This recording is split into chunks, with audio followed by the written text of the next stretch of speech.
तो कहीं ना कहीं समीक्षा भी की जा रही है। सर क्या कुछ मानते हैं आप, क्या कुछ कारण रहे? अब तो चुनाव हो चुके हैं, जनता को क्या कुछ मैसेज देना चाहेंगे? मैसेज जी जनता का, पहले तो मैं अपनी जो देवतुल्य जनता है पूरे करनाल ज़िले की, और मैं उनका धन्यवाद, उनका आपने बड़ी शांतिपूर्ण तरीके से इलेक्शन करवाया है, कहीं भी कोई लड़ाई झगड़े की कोई बात नहीं आई। वो बहुत बहुत धन्यवाद हमारे पूरे नीलोखेड़ी की, करनाल की जनता का। उसके बाद जो चुनाव की गिनती है बड़ी शांति प्रिय तरीके से संपन्न हुई है, वो भी बड़ी अच्छी बात है।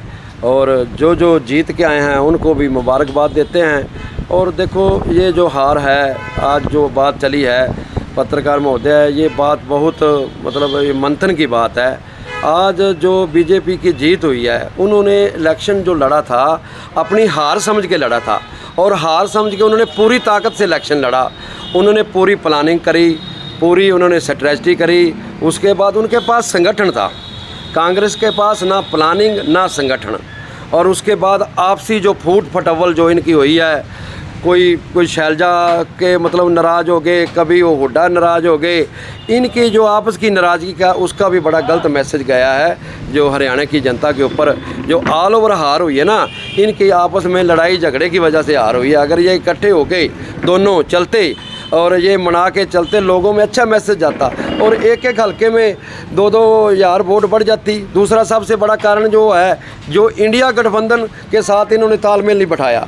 अगर ये आम आदमी पार्टी के साथ तालमेल बैठाते तो ये कम से कम 12-14 आज जो समीक्षा करते हैं, जैसे आपको एक मैं छोटा उदाहरण देता हूँ, डब वाली में कांग्रेस पार्टी सिर्फ 500 वोटों से आ रही है, वहाँ आम आदमी पार्टी का 7,500 वोट लेके बैठा हुआ है।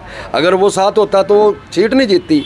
अब आज जुंडले पे आ जाओ, जुंडले में 5,500 वोट ली है आम आदमी पार्टी कैंडिडेट ने, वहाँ 2300 वोट से वो हमारा कैंडिडेट कांग्रेस का आ रहा है। अगर वो साथ होता तो वो 5,500 7 वोट जब बढ़ती तो वो सीट नहीं जीतते।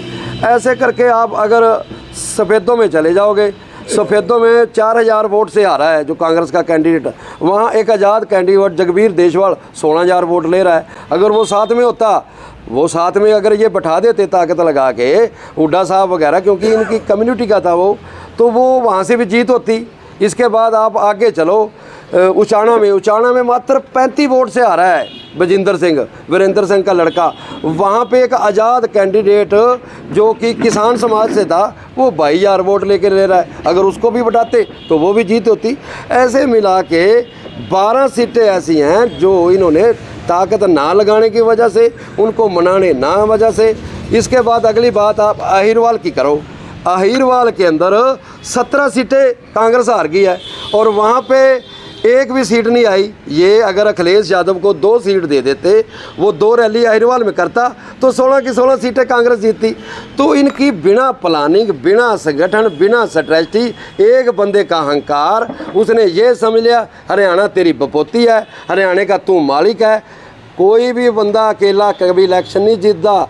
जब पूरा समाज, हर समाज, 36 बरादरी साथ चलती है तब इलेक्शन जीतते हो। अगर सारा वो इकट्ठा लेके, उसने क्या क्या नहीं यार करा, एक बात नहीं है, हर उसने दूसरी बरादरी के लीडर को नाराज़ करा। सो ये कहीं ना कहीं एक व्यक्ति के अहंकार की हार है और दूसरी बिना प्लानिंग और बिना संगठन की हार है। मेरा तो ये आकलन है। बाकी आगे हमारी कांग्रेस पार्टी है, हम तो आगे यही कहते हैं भी अभी भी मौका है, संगठन बना लो। ये जो इतनी इस बार लोग वोट देना चाहते थे, लेकिन जैसे एक बात नहीं होती, आप देखो भाजपा की रैली में 2-2 हज़ार व्यक्ति भी नहीं थे, फ्लॉप रैलियाँ होती थी, और कांग्रेस की रैलियों में हज़ारों आदमी थे। कहाँ से आते थे? वो सरकार बदलने के लिए तो आते थे।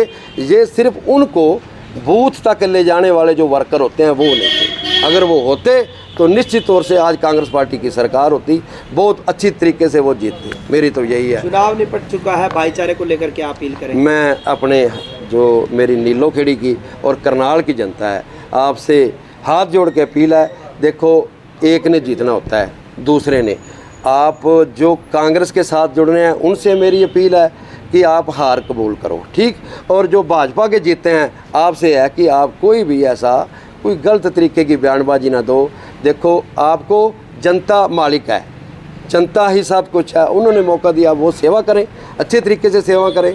हम तो वो हैं, किसान वर्ग से आते हैं, किसान वर्ग हम उनमें नहीं हैं कि मेरा बाप तो मंडी में धक्के खा रहा है और मैं किसी दूसरी पार्टी का झंडा लेके कहूँ भी मैं तेरे को वोट करूँगा। मैंने अपने बाप को भी देख के वोट करा है कि मेरा बाप मंडी में धक्के खा रहा है, इसकी जो जाति हो रही है, मैंने उस दर्द को समझ के वोट करा है। बाकी भी चलो देखो, मैं इतना ज़रूर कहूँगा, नैब सैनी खट्टर से 1000 दर्जे अच्छा है ये जो मेरा है।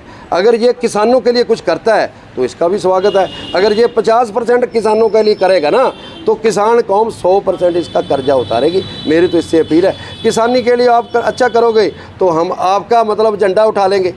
झंडा उठाने का मतलब ये नहीं है कि आप कहो कि आपकी पार्टी में आ जाओगे, आपकी नीतियों का हम स्वागत करेंगे। अगर आप अच्छे काम करोगे तो विरोध कम होगा, नहीं तो खट्टर ने जैसे आप करोगे, अगर आप उसकी ली पे चलोगे तो फिर ये जो किसानों के साथ टकराव है वो ऐसे ही चलता रहेगा। जंग जारी है, ये चलती रहेगी। धन्यवाद।